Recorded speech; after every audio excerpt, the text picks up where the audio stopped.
Hey guys, check it out. Brand new camera. And it's not just a little tiny digital camera that happens to have video capture. This is a for real video camera. That's right.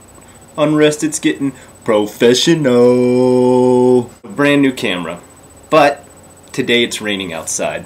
Wanted to go outside, pull a little Busan Kevin, hold my camera up, make my chest and shoulders look really big and say, hey, it's story time with Unrested. You guys listen to this story I got going on? Can't do it, it's raining. I could walk around my house and try and do it, but I'd smash into door frames because I gotta duck under everything to move around this house. So, it's another inside video. Alright, let's hit up our first topic today, and this is one I've been getting a lot. Okay, piercings. As you see, Unrested has some piercings. Yes, I've stretched my ears. If you're wondering what size, I think it's 000 in America, and here it's measured different, and I don't know because I'm horrible with doing math. Piercings in Japan. People have asked, hey Scott, do people pierce at tattoo shops in Japan, or is there separate piercing places? And this is a very good question. I was really surprised to learn the answer. No tattoo places do piercing, okay? Maybe some do, maybe on the rare occasion some do, but for the most part, it is almost never done at tattoo shops. The place that pierces in Japan is the hospital. Yeah, the hospital, I know. So you're wondering, well, what do you mean, like your ears pierced or what?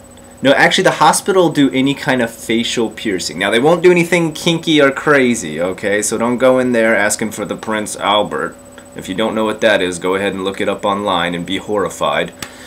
But yeah, the hospital actually does it. And as far as price, for about Osaka, I know it's about 6,000 yen to get pierced, depending on where it is. I think it's really cheap though for your ears. It's only like something like 3,000. Now getting pierced in Japan is kind of a little bit taboo, okay? For example, even women having their ears pierced at some jobs is not allowed. For my job, am I allowed to have my ears pierced? I will say some jobs in the past do not care too much. When I've worked with little kids, jobs really don't care because, you know, they're little kids, they don't really understand what it is. Now, I can't wear the big flesh tubes, as these are called. I have to wear plugs if I do come in with piercings. When I work with little kids, no one really seems to care if my ears are pierced. Now, if I work junior high school or higher, people care because usually they have a rule at the school that the kids aren't allowed to have their ears pierced. And if the kids aren't allowed to have their ears pierced, then they feel the teachers shouldn't have their ears pierced either. And that's even the women teachers too. I know.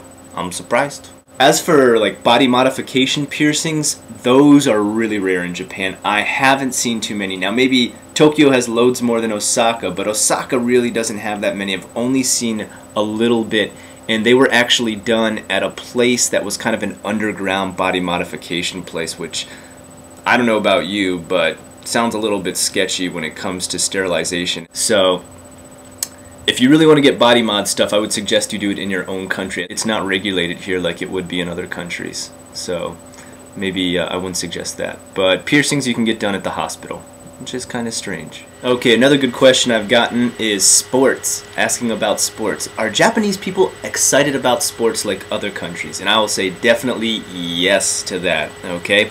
Japanese people are very, very loyal to their teams, okay? Coming from Osaka, there's a huge fan base for the Hanshin Tigers, which is a baseball team, for those of you who don't know.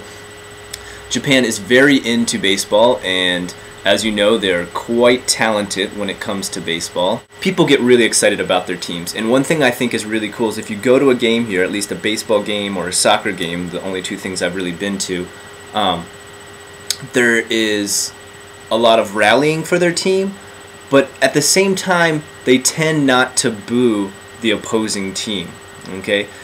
Japanese people are very polite at some sports outings. It's not like going to like a Yankees game in New York or something like that. They're very, very polite to their own team and to the opposing team as well. So it's kind of a nice thing to go to. Personally, I don't follow many sports. I only follow K1 pretty much. That's my favorite. And World Max, I love heavyweight World Max. So as for other sports, I'm sorry, I'm not really an expert on it. Okay, our next question was a really intelligent question. It was by Survivor480, and he writes in, Are all temples, castles, and shrines in Japan original? Excellent question. Very, very researched question, I bet. Actually, no. A lot of the castles and shrines and temples are not original. As most of you know, a lot of stuff here was destroyed after World War II, and Japan had to rebuild quite a bit of stuff. For example, where I live in Osaka, one of the most famous castles is called Osaka-jo, which just means Osaka Castle, and that is not the original. Some parts on the outside are the original, but the entire inside has been remade, and you'll know that as soon as you step in there. But if you go to a place like Himeji and check out Himeji-jo, which I highly suggest, one of the most beautiful castles I've ever been to, that is completely original, and it still has its original gardens, which are amazingly gorgeous, and it still has all of its stronghold embankments and border walls that stop people from getting in.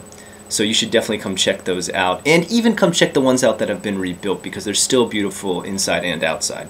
Okay, for our final thing today, I want you to check something out.